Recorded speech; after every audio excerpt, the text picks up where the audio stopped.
오늘 말씀의 제목은 깰 때의 주의 형상으로 만족하겠습니다.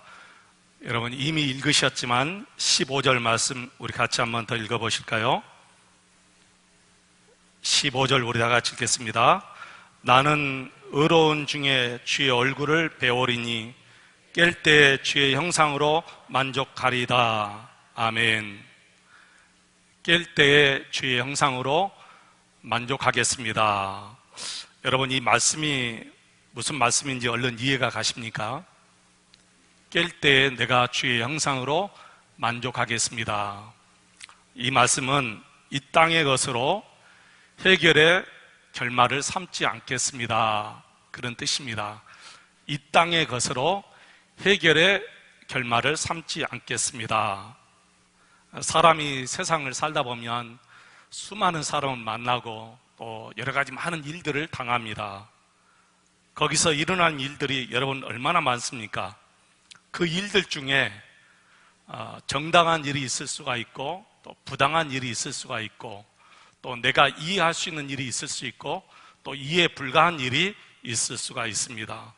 심지어는 너무나 억울해서 잠을 이루지 못하고 미칠 지경 같은 그런 일들도 당할 수가 있습니다. 이런 일들이, 이런 억울한 일이 반드시 진실로 밝혀져야 되는데 그렇지 못할 수도 있잖아요. 그러나 사람의 뜻대로 되지 않을 때가 참 많습니다. 만약 끝까지 진실이 밝혀지지 않으면 여러분 어떻게 되겠습니까? 억울해서 살 수가 없지요. 전번에 신문을 보니까 어떤 사람은 18년 동안 감옥에서 살았는데 진범이 밝혀진 거예요.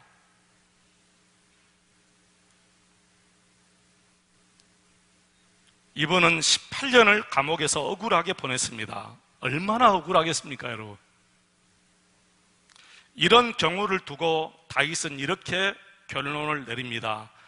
이 땅의 것으로 해결의 결말을 삼지 않겠습니다. 설령 진실이 밝혀지지 않아도 억울해하지 않겠습니다. 그런 뜻이겠죠. 하나님께서 계시기 때문에 하나님이 심판하신다는 것입니다. 이 땅, 이 세상 넘어 우리 하나님이 반드시 심판하여 주신다는 것입니다. 여러분은 이렇게 할 수 있는 믿음이 있으십니까? 여러분 이런 용기가 분명히 있으십니까? 사람들은 대체로 억울한 일에 대하여 참지를 못합니다. 다윗도 마찬가지입니다. 여러분 다윗이라고 특별히 다르겠습니까? 다윗도 우리와 똑같은 성정을 가지고 있는 사람입니다. 1절 말씀을 보시기 바랍니다. 여호와여 의의 호소를 들으소서, 나의 울부짖음에 주의하소서, 거짓되지 아니한 입술에서 나오는 나의 기도에 귀를 기울이소서. 다윗이 하나님께 호소하는 기도인데요. 여러분 호소가 무엇이지요? 호소란 너무너무 억울한 일에 대하여 남에게 하소연하는 것이 호소입니다. 다윗은 무엇이 그렇게 억울하고 딱한 사연이 있었을까요? 오늘 말씀의 배경은 사무엘상 22장 18절 위에 나오는 말씀이 이 말씀의 배경이 되는 말씀인데 이 말씀에 대해서 잠깐 설명을 드리겠습니다. 사무엘상 22장에 보시면 다윗이 사울왕에게 쫓깁니다. 그런데 그 다윗이 쫓기는 모습을 보고 아히멜렉 제사장과 다른 사람들이 다윗과 그리고 다윗을 따르는 무리들을 숨겨주었어요. 아히멜렉 제사장이 숨겨준 거예요. 숨겨주면서 배가 고프니까 또 먹을 것을 갖다 주고 그리고 다윗에게 칼을 한 자루 주었는데 그 칼이 바로 골리앗의 칼이에요. 다윗이 예전에 골리앗과 싸움한 적이 있었잖아요. 그 골리앗을 죽이고 골리앗이 차고 있는 그 칼을 가지고 와서 이 아히멜렉 제사장이 보관하고 있었는데 이 골리앗의 칼을 다윗에게 준 거예요. 그런데 이 사실을 도액이라는 사람이 사울왕에게 고자질을 해버린 거예요. 그래서 사울왕이 다윗을 숨겨주었던 이 아히멜렉 제사장과 다른 제사장 85명을 그 자리에서 죽여버립니다. 이 소식을 다윗이 들었어요. 그 소식을 들은 다윗의 심정이 여러분 어떠했을 것 같습니까? 이때 다윗이 드린 기도가 바로 오늘 본문 말씀입니다. 여러분, 그 상황을 생각하면서 이 17편 말씀을 읽으면 더 큰 은혜가 돼요. 다윗은 사람에게 하소연할 데가 없었어요. 누구에게 이 억울한 일을 얘기할 데가 없어요. 그래서 하나님께 호소의 기도를 드린 것입니다. 여기서 의의 호소란 다윗이 잘못한 것이 하나도 없다는 것이지요. 그럼에도 불구하고 마음이 너무 아픈 것은 자신 때문에 아히멜렉과 그의 식구들이 모두 다 죽었다는 거예요. 여러분, 이런 상황을 가리켜서 억울하다 그렇게 말합니다. 이런 일을 당하면 정말 미칠 지경이지요. 보통 이런 일을 당하면 사람들 마음속에 딱 한 가지 떠오르는 것이 있어요. 뭘까요? 보복, 복수입니다. 누구나 다 그래요. 이런 상황이 딱 되면 반드시 내가 보복하야 말겠다, 반드시 내가 죽이고야 말겠다, 그런 마음을 갖습니다.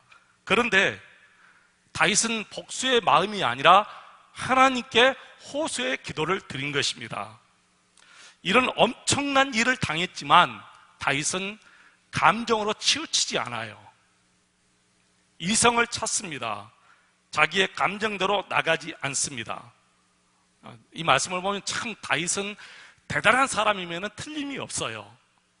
누구나 이런 상황이 되면 이성을 잃고 감정에 칠 수가 있는데 다윗은 전혀 이성을 잃지 않고 감정에 치우치지 않습니다. 그리고 복수도 마음에 두지 않습니다.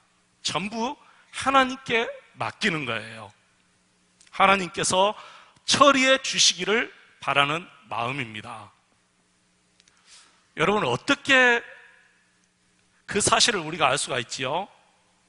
다음에 사울 왕을 죽일 수 있는 기회가, 정말 절호의 기회가 있었는데 다윗은 사울을 죽이지 않았어요. 여러분, 4절 말씀을 한번 보시기 바랍니다. 4절 말씀 보시면, 사람의 행사로 논하면 나는 주의 입술의 말씀을 따라 스스로 삼가서 포악한 자의 길을 가지 아니하였사오며. 사람의 행사로 논하면, 이 말은 무슨 뜻이냐면 다른 사람들은 어떻게 하든지 그런 뜻이에요. 다른 사람들은 어떻게 하든지 나는 오직 주의 말씀을 따라 살겠습니다, 그런 뜻입니다. 스스로 절제했다는 것이지요. 그리고 뭐라고 했습니까? 사울 왕처럼 포악한 자의 길을 가지 아니하겠습니다, 결심한 거예요. 하나님, 다른 사람들은 이런 경우에 복수할 수도 있고 어떻게 하든지 상관없습니다. 그러나 나는 하나님의 말씀을 따라서 살겠습니다. 그리고 포악한 자의 길을 가지 않겠습니다, 이렇게 결심을 합니다. 여러분, 이런 경우 보통 사람들은 10중 8구 복수 보복을 논합니다. 반드시 죽이고야 말겠다는 마음을 가지는 것이 여러분 당연지사입니다. 그런데 다윗은 나는 절대로 그렇게 하지 않겠습니다. 여러분, 이것이 다윗의 믿음이에요. 이런 믿음이 하루아침에 만들어지지 않습니다. 왜 다윗이 이런 결심을 한지 아십니까? 하나님께서 기름 부어서 세운 왕이기 때문에, 하나님께서 심판하신다는 믿음이 확실하기 때문에 그렇습니다. 하나님께서 기름 부어 세우신 왕을 심판하실 수 있는 분은 오직 하나님 한 분이다, 그렇게 다윗은 알고 있었어요. 여러분, 사무엘상 26장 9절로 11절 말씀 한번 보시겠습니다. 우리 같이 한번 읽겠습니다. 사무엘상 26장 9절로 11절입니다. 다윗이 아비스에게 이르되 죽이지 말라. 누구든지 손을 들어 여호와의 기름 부음 받은 자를 치면 죄가 없겠느냐 하고, 다윗이 또 이르되 여호와께서 살아계심을 두고 맹세하노니 여호와께서 그를 치시리니 혹은 죽을 날이 이르거나 또는 전장에 나가서 망하리라. 내가 손을 들어 여호와의 기름 부음 받은 자를 치는 것을 여호와께서 금하시나니 너는 그의 곁에 있는 창과 물병만 가지고 가자 하고. 다윗이 그의 부하 아비새와 함께 사울이 잠자고 있는 것에 이르렀어요. 아비새가 이렇게 말합니다. 하나님께서 우리에게 주신 절호의 기회입니다. 하나님께서 우리에게 주신 절호의 기회입니다. 그 말에 넘어가지 않을 사람이 어디가 있겠습니까, 여러분? 설령 옆에 있는 사람들이 그런 말을 하지 않는다 할지라도 당사자인 다윗은 쉽게 그런 생각을 가질 수가 있어요. 자기를 죽이려고 군사를 동원해서 토끼몰이 하듯이 자기를 쫓아오는 그 사울이 자고 있는 그 모습을 보고 누구든지 그런 생각을 가질 수 있잖아요. 아, 이것은 정말 하나님이 나에게 주신 기회이구나 하고 바로 그 사울을 죽일 수가 있지만은 다윗은 사울을 죽이지 않습니다. 하나님께서 기름 부어 세우신 그 왕이기 때문에 하나님께서 심판하실 것이다. 사울이 죽을 날이 이르거나 이 말은 늙어서 죽거나 그 말이에요. 늙어서 죽거나 또는 전장에 나가서 망하리라. 내가 손을 들어 여호와의 기름 부음 받은 자를 치는 것을 여호와께서 금하셨다. 그래서 사울 곁에 있는 창과 물병만 가지고 가자, 그렇게 얘기했습니다. 사실 다윗은 자기 목숨과 자신을 따르는 사람들의 목숨이 경각에 달려 있어요. 그럼에도 불구하고 자신이 행할 바가 무엇인지 정확하게 알고 있었어요. 흔들리지 아니했습니다. 모든 것을 다 하나님께 맡겼어요. 여러분, 심판은 하나님께 맡겨야 됩니다. 그래야 정확하게 하나님께서 심판하십니다. 여러분, 그래서 다윗의 기도가 힘이 있고 강력한 거예요.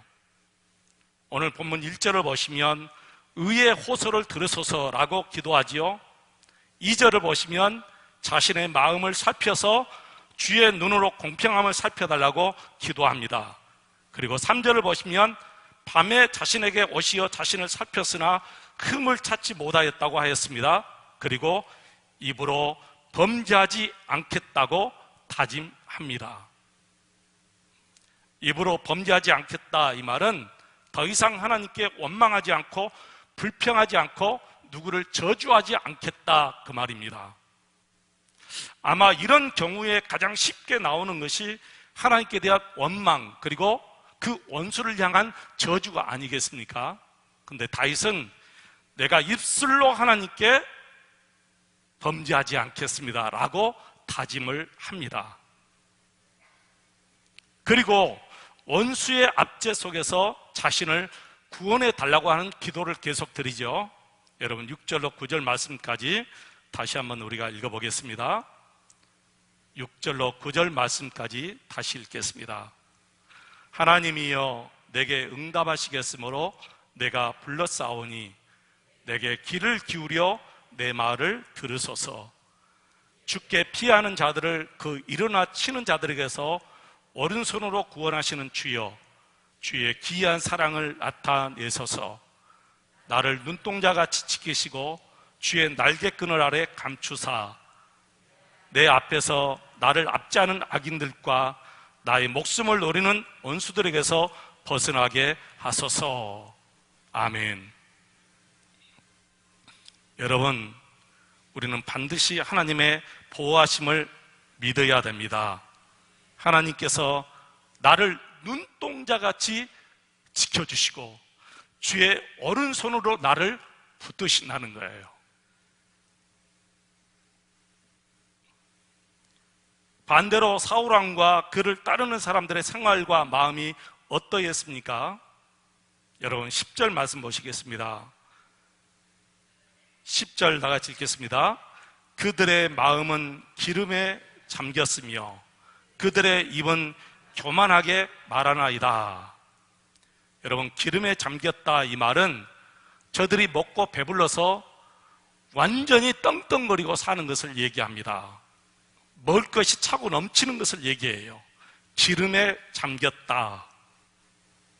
그리고 계속해서 입으로 교만한 말을 쏟아내기 시작합니다.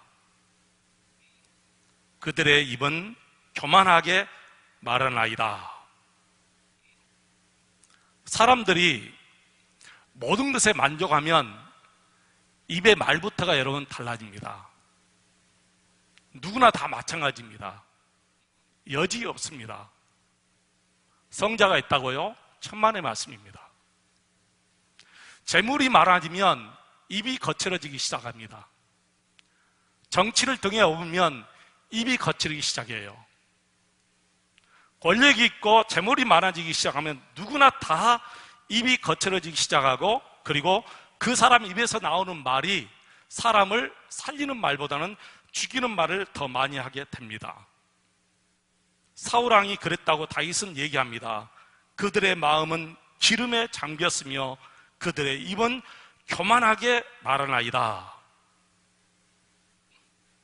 그런데 다윗은 정반대로 얘기해요. 나는 내가 결심하고 입으로 범죄하지 않겠습니다. 베드로전서 5장 5절 말씀 보니까 우리 하나님은 이렇게 말씀하십니다. 겸손한 자에게 은혜를 주시고 교만한 자를 대적하신다. 우리 하나님은 겸손한 자에게 은혜를 주시고 교만한 자를 반드시 대적하시는데, 그 사실을 우리가 이 다윗과 사울왕을 보면서 우리가 이 말씀을 그대로 알 수가 있어요. 야고보서 4장 6절에도 그런 말씀이 있어요. 하나님은 교만한 자를 물리치시고 겸손한 자에게 은혜를 베푸신다는 거예요. 하나님께서 물리치시는데 누가 하나님을 이길 수가 있겠습니까? 하나님이 대적하시는데 누가 하나님을 여러분 이길 수가 있겠습니까? 아무도 하나님과 싸워서 이길 수가 없습니다. 그런데 분명히 말씀하십니다.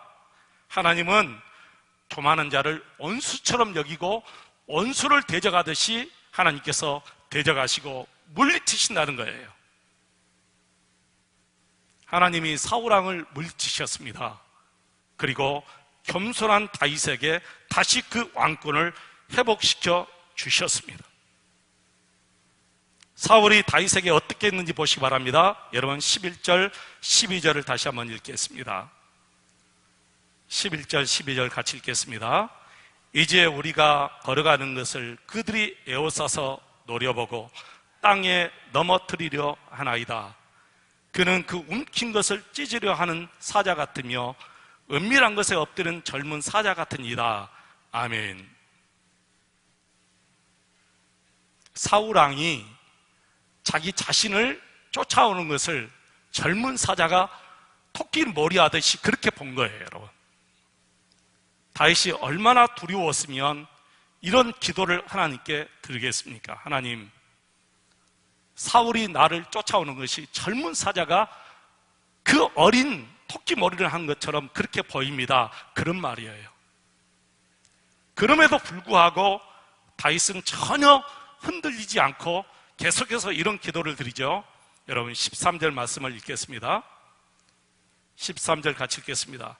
여호와여 일어나 그를 대항하여 넘어뜨리시고 주의 칼로 악인에게서 나의 영혼을 구원하소서. 아멘. 하나님, 일어나 이 말은 하나님께서 일하실 것을 재촉하는 말이에요. 하나님, 일해 주십시오. 하나님께서 지켜주십시오. 하나님, 그를 대항하여 주십시오. 자기 자신은 사울왕을 대항할 수가 없기 때문에 하나님께서 사울왕을 대항하여 달라고 기도하는 거예요. 그리고 그를 넘어뜨리시고 주의 칼로 악인에게서 나의 영혼을 구원하여 주소서. 이렇게 다윗이 기도합니다. 여러분, 그리고 중요한 말씀이 14절, 15절에 있는데요. 여러분, 14절 말씀 다시 한번 또 읽겠습니다. 같이 읽겠습니다. 여호와여, 이 세상에 살아있는 동안 그들의 분깃을 받은 사람들에게서 주의 손으로 나를 구원하소서. 그들은 주의 제물로 배를 채우고 잔으로 만족하고 그들의 남은 산업을 그들의 어린 아이들에게 물려주는 자니이다. 여러분, 14절 말씀 보시면 이 말씀이 무슨 뜻이냐면, 세상 모든 악한 사람들은 다 내세에 소망이 없다는 거예요. 이 세상 것으로 만족한다는 거예요. 여러분 보세요. 14절 초도에 보면 여호와여, 이 세상에서 살아있는 동안 그들의 분깃을 받은 사람들에게서, 그랬어요. 세상 사람들은 내세 소망이 없이 이 땅의 것으로 끝난단 말이에요. 이 세상이 마지막인 것처럼 살아간다는 거예요. 그러니까 어떤 방법을 통해서라도 온갖 더러운 욕심과 탐욕과 더러움에 자기의 몸을 다 던지고 거기에서 얻어지는 모든 재물로 만족하고 심지어는 그것을 또 자녀들에게 다 물려준다는 거예요. 여러분, 왜 그럴까요? 이 세상이 끝이다 그렇게 생각하기 때문에 그렇다는 거예요. 근데 15절 말씀 보시면 놀라운 말씀이 있습니다. 여러분, 15절 말씀 같이 한번 읽겠습니다. 나는 의로운 중에 주의 얼굴을 배우리니 깰 때 주의 형상으로 만족하겠습니다. 나는 의로운 중에 주의 얼굴을 배우겠습니다. 그들은 세상이 끝이다 그렇게 생각하고 온갖 더러움에 자신을 내버려 두고 탐욕과 그리고 욕심에 붙잡혀서 살지만은, 하나님, 나는 그렇게 살지 않겠습니다. 나는 의로운 중에 주님을 볼 것입니다. 내 삶이 의로운 중에 하나님을 보기를 원합니다. 그런 뜻이겠죠, 여러분.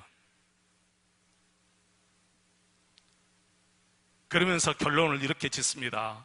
하나님, 세상에서 내 진실이 밝혀지지 않아도 좋습니다. 나는 세상 것으로 결론의 결말을 삼지 않겠습니다.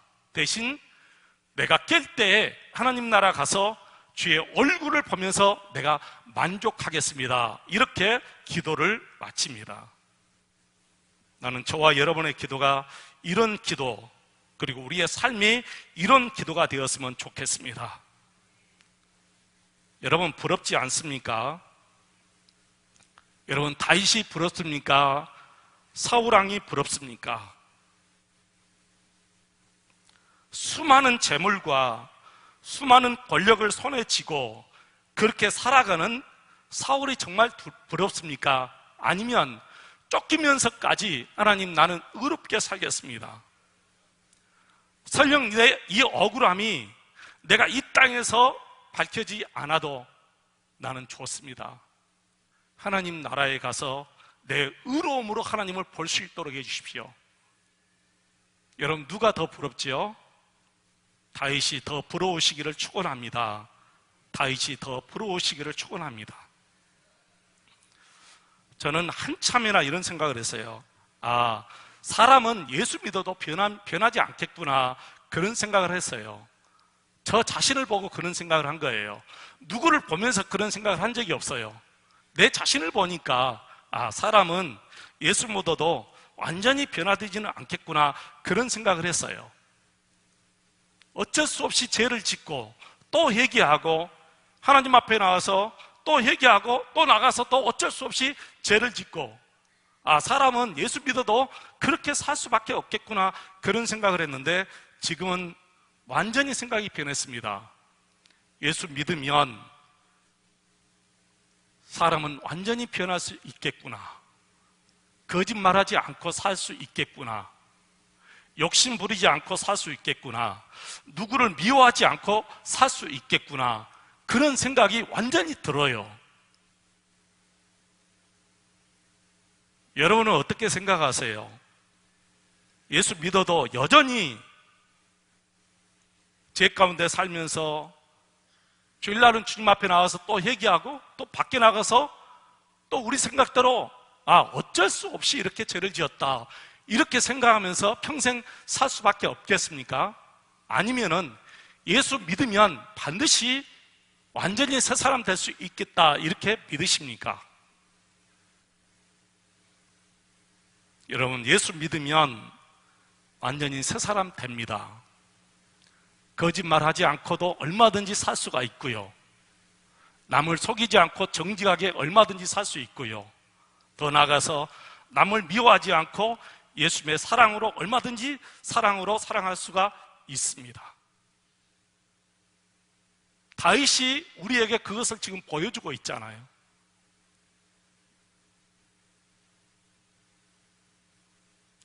우리는 다윗을 따라하며 살아야 됩니다. 세상 것으로 끝나지 않습니다. 이 세상이 더 이상 끝이 아닙니다. 세상 사람들은 이 세상이 끝이라고 생각하기 때문에 자꾸만 모든 것을 다 막가식으로 살아요. 그리고 심지어는 자기 생명을 자기 것으로 생각하면서 끊어버립니다. 죽으면 끝이지, 그런 생각을 갖습니다. 여러분, 그렇지 않습니다. 죽으면 끝이 아닙니다. 반드시 하나님이 계십니다. 천국이 있습니다. 그리고 마지막에 하나님이 심판하여 주십니다. 의인에게 상급을 주시고 악인들을 반드시 심판하셔서 영원한 지구의 형벌을 하나님께서 반드시 주십니다. 그래서 우리는 예수님을 바라보고 정직하게 살고 진실하게 살고 의롭게 살아서 우리가 주님을 바라볼 때에, 의로울 때 내가 주님을 바라볼 수 있는 그런 삶을 살아야 될 줄로 믿습니다. 내가 의로울 때 죽어야 됩니다. 그래서 의로운 삶을 살아갈 때 주님을 볼 수 있어야 된다는 거예요. 15절 말씀 다시 한번 읽겠습니다. 여러분, 15절 말씀. 나는 의로운 중에 주의 얼굴을 배우리니 깰 때에 주의 형상으로 만족하리이다. 아멘. 여러분, 성찬식이 있습니다. 성찬식은 예수님과 내가 하나 됐다라는 것을 다시 한번 기억하는 거예요. 예수님과 나는 하나입니다. 어떻게 예수님과 하나 된 사람이 예수님과 정반대의 길을 여러분 살아갈 수가 있겠습니까? 어떻게 예수님과 하나 되어서 살아가는 내가 예수님과 정반대의 길을 갈 수가 있겠습니까? 그럴 수 없지요. 예수님과 하나 된 사람들은 예수님과 함께 동행해야 되는데, 동행할 때는 반드시 생각과 그리고 목적하는 바가 같아야만이 그 사람과 동행할 수가 있습니다. 저와 여러분의 삶이 예수님과 하나 되고 예수님과 같은 그러한 삶을 살아가시기를 주의 이름으로 축원을 드립니다.